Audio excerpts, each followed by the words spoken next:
안녕하십니까. 뉴스앤포스트의 홍성구 기자입니다. 오늘 뮤주얼 고주할 시간에는요, 학자금 재정보조의 전 세계적인 최고의 권위자 리차드 명 선생님을 모셨습니다.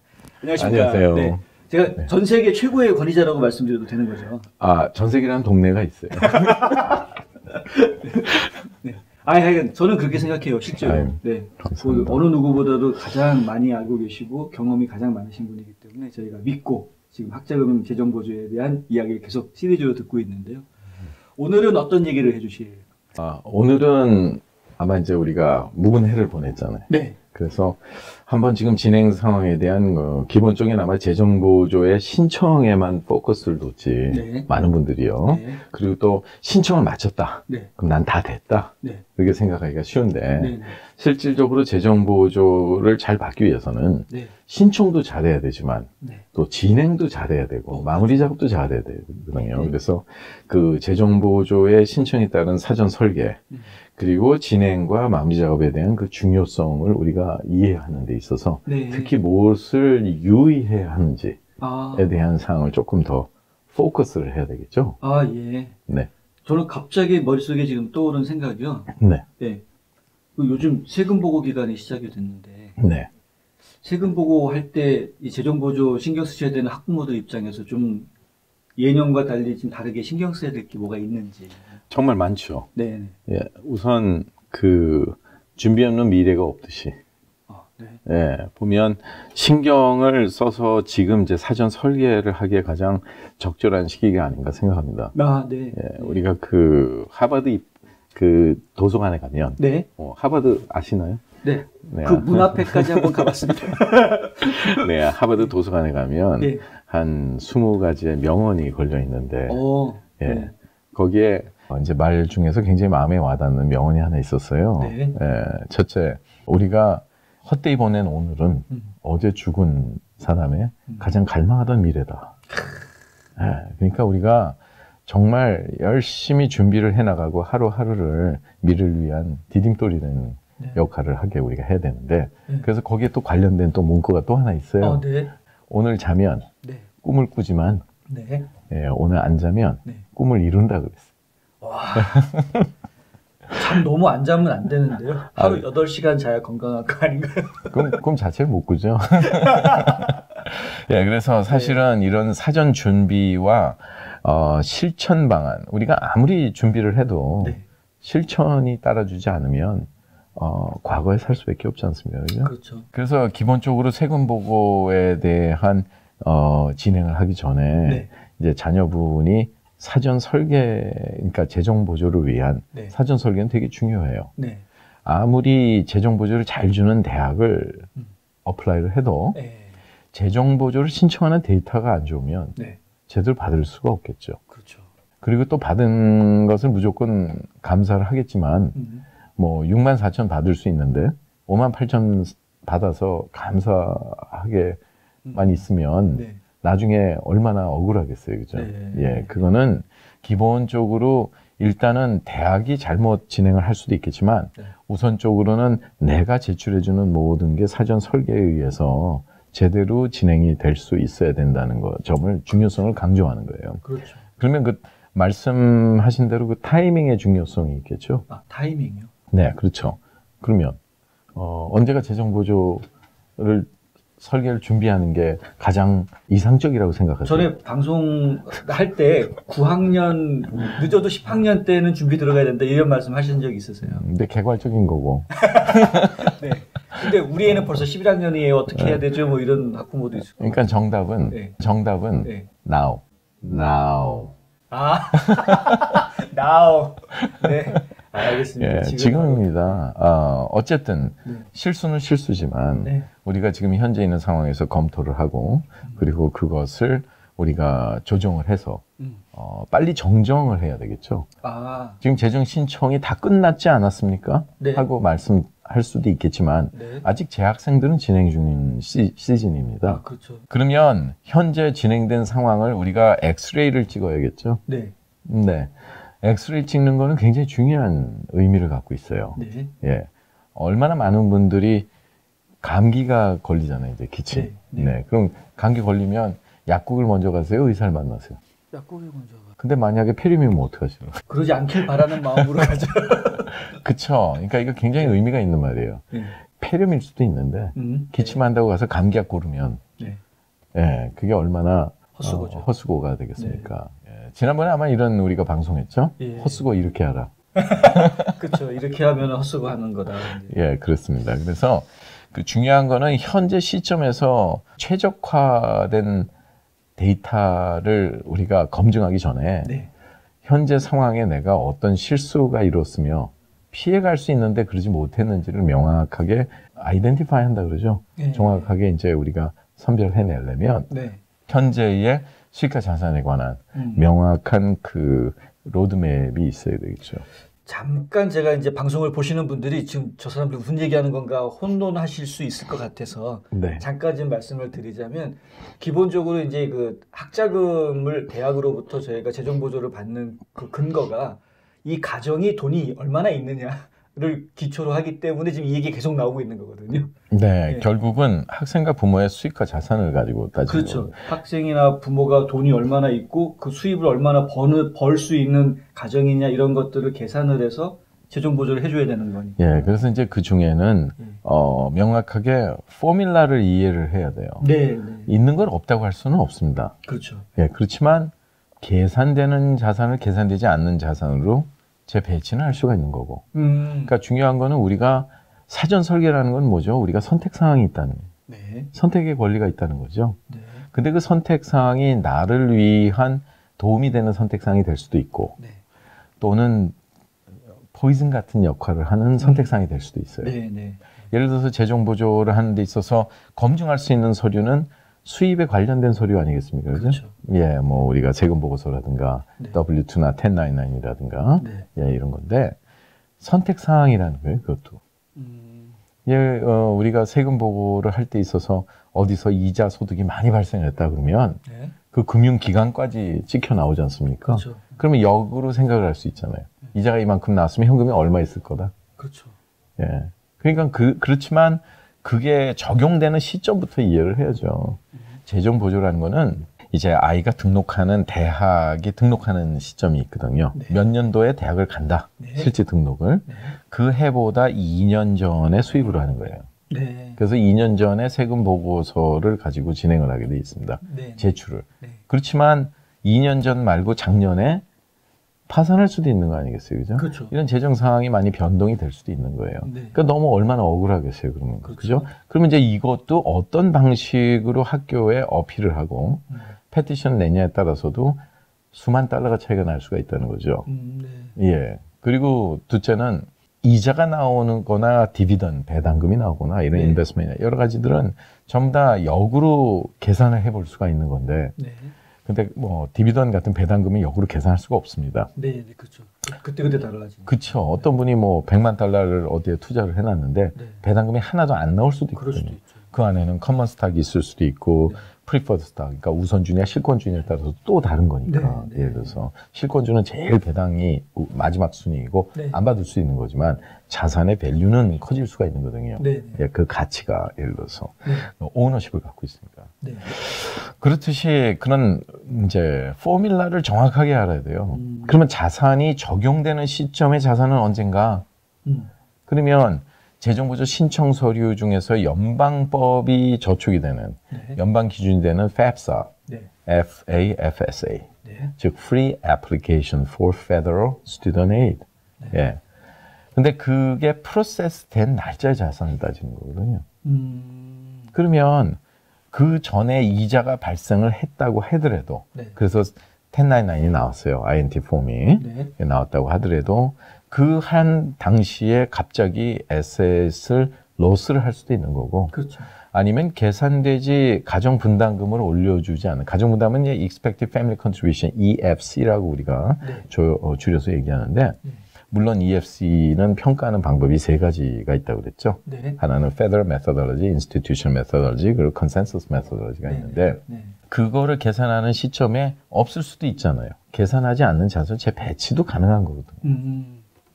그러니까 기본적으로는 우리가 학교에 무조건 내가 재정 보조를 잘못 받았다 아니면 덜 나왔다 하기 전에 얼마나 내가 공식과 적용 그 데이터의 프로세스가 되는 프로세싱 시점을 이해를 하고 네. 그 사전에 그거를 어떻게 조치를 했느냐. 네. 사전의 조치는 결국은 설계에 따른 실천 사항이거든요. 네. 예.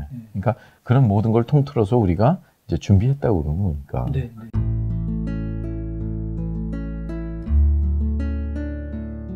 안녕하세요. 이상회계법인의 이상엽입니다. 30년 동안 아틀란타 한인사회에 봉사한 역사와 경험을 바탕으로 여러분들의 세무 회계 관리와 재정 은퇴 계획을 상담해드리고 있습니다. 부자되세요.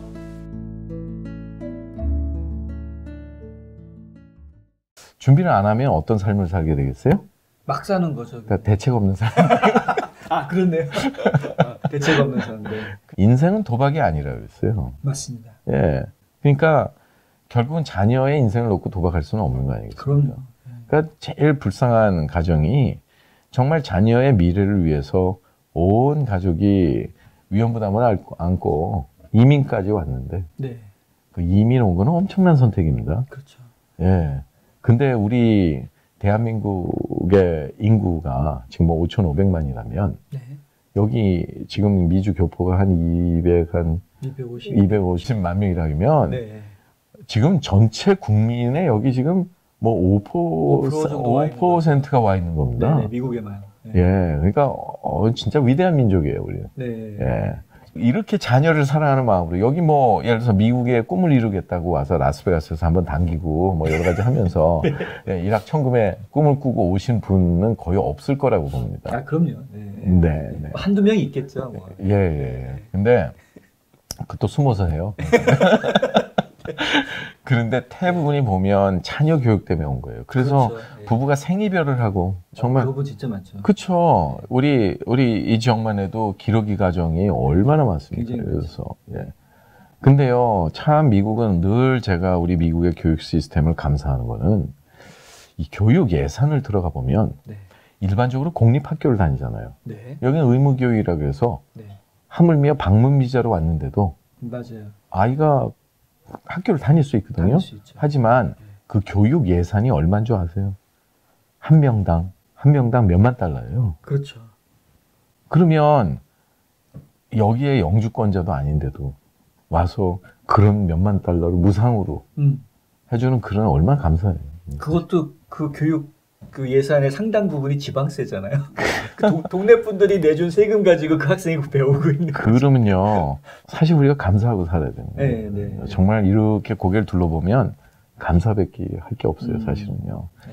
아, 어느 나라가 자국민도 아닌데 무상 보조를 몇만 달러를 형평성에 맞습니다. 맞춰서 똑같이 주면서 하겠습니까? 그래서 근데 그런 혜택을 받는데도 불구하고 네. 자기 자신의 그 우리가 말하는 패러다임, 그 고정관념으로 인해서 너무 쉽게 생각하시는 분들이 많다는 거예요. 그래서 실질적으로는 재정보조의 사전 설계보다는 네. 신청의 그 의미를 많이 둬요. 아, 뭐 그거 어려워. 뭐 내가 이것저것 해서 질문 있는 거 그대로 넣어서 하면 되는 거 아니야? 네? 다들 그렇게 생각하시죠. 네, 그렇게 생각해요. 네. 그렇지만 우리가 정확하게 알아야 하는 건 돌다리는 두드려보고 건너라고 그랬어요. 말 한마디, 생각 하나 잘못에 토시 하나 잘못 달고 점 하나 잘못 짓는 거에 주머니 돈이 5,000불 1만 달러가 날아가는 거는 전혀 생각 안 해요. 차라리 그 돈을 절약할 수 있었으면 자녀의 교육비에 되돌렸으면 되는데. 예. 네. 그러니까 그냥 앞으로 달려가는 거는 잘해요. 네. 그렇지만 방향이 맞아야 되네요. 방향이. 그렇죠. 예. 그게 좀 되게 아쉽습니다. 그래서 지금 이런 시즌에는 실전적인 그 우리가 이제 플랜을 정확하게 세워서 네. 예, 플랜을 세워서 기본적으로 실천해 나가야 되는데 네. 그러면 이제 어디서부터 시작을 해야 되는가서부터 굉장히 그렇죠. 힘들죠. 아까 엑스레이 말씀하셨잖아요. 네. 이제 우리가 이제 현재 지금 우리 집안의 재정 상태를 제대로 다 면밀하게 다 분석을 해서 이거를 가지고 어떻게 배치를 잘 해가지고 학교 측에다가 좀 더 유리한 조건을 받아낼 수 있을지를 이제 사전 설계를 해야 된다라는 말씀을 하셨잖아요. 예, 근데 엑스레이도 등급이 있어요. 고장난 엑스레이 쓰면 안 돼. 그 엑스레이는 어디 가서 찍어야 되는 거예요? 글쎄, 어쨌든 이것저것 많이 뭐 요즘에 온라인이 대세니까 뭐 저도 칼럼이 거의 한 1,200 칼럼 이상이 온라인에 올라가 있으니까 물론 그 읽으려면 1년 걸리시겠지만 요즘에는 핸드폰 뭐 지문이 다 다뤄보시신 분도 있다고 그래요. 네, 근데 그렇게 인포메이션이 아주 범람하는 이런 멀티미디어 시대에 사는데 한 가지는 모든 거는 그 검증이 돼야 된다. 그렇죠. 베리파이어블 해야 돼요. 근데 얼마나 많은 분들이 이 칼럼이나 이런 인포메이션을 올려놓는 과정에서 첫째는 퍼스널 오피니언이 들어가는 게 되게 많아요. 네. 검증이 잘 안 되는 개인적인 편견이죠. 뭐 재정 보조를 신청하면 입학 사정에 불리하다. 전혀 잘못된 거거든요. 제가 그때 그랬죠. 간단하게 우리가 입증하는 거는 재정 보조 받을 대상자의 기준이 성적이 얼마 이상이라고 말씀드렸죠? 2.0? 역시. 역시 홍 기자님이세요. 예, 2.0 넣어야 되잖아요. 근데 2.0 못 맞는 게 더 힘들다 그랬죠? 그렇죠. 예, 진짜 올드를 맞아야 되는데. 하나라도 C- 있으면 안 돼요. 예. 그러니까 아주 고등학교 졸업을 포기를 해야 되는 거죠. 그러면 잘 보세요. 연방정부의 기금인 우리가 펠 그랜트가 있습니다. 네. 예, 펠 그랜트가 있는데 이제 매년 조금씩 바뀌어요. 뭐 금년에는 뭐 6,435불이라든가 이런 어떤 기준들이 많이 있어요. 그러면 그 펠 그랜트를 받을 수 있는 자격이 4.0 기준에 2.0이 넘어가는데 재정 보조를 신청했다는 이유 아니면 재정 보조가 더 많이 필요하다는 그런 어떤 내용 때문에 입학 사정에 불리하게 작용을 해서 아이가 공부할 수 있는 면학의 기회를 박탈한다면 연방법을 어기는 거죠. 그렇기 때문에 재정보조 신청을 하게 되면 이 학생이 우리 학교에서 선호하는 학생으로서 꼭 등록을 해줬으면 좋겠다고 어드미션을 결정하기 전까지는 그 제출된 내용을 볼 수가 없어요. 물론 그 과정에서 뒤에 학교 코드는 볼 수 있다고 했어요, 제가. 그래서 그걸 전략적으로 대학 선택을 해서 서로 경쟁 관계를 유발하는 전략적인 방안으로 진행을 해야 된다고 그랬는데, 그러니까 이 기본적으로 어느 누구든지 이퀄 오퍼튜니티를 받아야 되기 때문에, 재정 보조를 신청하면, 뭐, 예를 들어서 그 입학 사정이 불리하다? 이거는 연방정부 기금이나 주정부 기금을 집행할 수 없는 어크레딧이 돼 있지 않은 그런 학교에서는 가능했죠. 그러니까 학원 수준. 그러니까 그런 학원본을 우리가 고민할 건 아니죠. 그럼 그렇게 등록이 된 대학이 몇 개나 있나 했을 때 한 2,900여 개 정도가 되거든요. 그러면 미국 지도를 켜놓고 한번 볼펜으로 2,900번을 한번 찍어보세요. 팔에 파스 붙여야 될 거예요. 그러니까 자녀가 진학할 수 있는 대학의 선택할 수 있는 대학의 숫자가 그렇게 많은데 부모님들께 한번 원하는 학교로 위시리스트를 적어보려면 35개를 안 넘어요. 일단 아는 학교 이름이 그 정도밖에 안 돼요. 그렇죠. 그렇지만 우리가 정확하게 알아야 될 거는 우리의 이 자녀들이 한국으로 돌아갈 게 아니라 거의 99%가 여기서 뼈를 묻을 자녀들이에요. 그러면 미국 방식으로 살아야죠. 늘 돌아갈 준비를 하고 살면 그러면 여기 홈이 없는 거예요. 그렇죠. 하우스는 많아. 근데 홈은 하나라는 거예요. 그러니까 우리가 정말 자녀들의 미래를 설계를 할 때 기본적으로 부모 책임이죠. 자녀들이 뭘 알겠어요. 그래서 지난번에 말씀드렸잖아요. 지금 고등학교도 입학사정 애플리케이션을 내지만 최종 학력이 중졸인 거예요. 중졸. 그럼 뭘 알겠어요, 아이들이. 그렇죠. 그러니까 뭐 아이들이 안다 그래도 다 도토리 키재기지.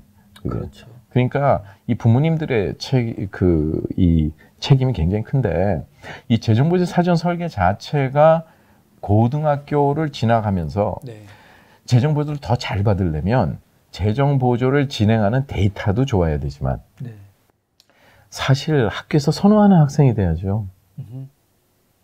그러니까 이 학생이 우리 학교에 꼭 등록을 해줬으면 좋겠다 네. 하는 그런 학생이 되려면 또 어떻게 해야 돼요? 그 학교에서 요구하는 굉장히 중요한 어드미션 팩터를 빨리 파악을 하고 네. 거기에 맞춰서 애플리케이션을 작성하는데 아이를 가이드를 해줘야 될 거 아닙니까? 그렇죠. 예. 예.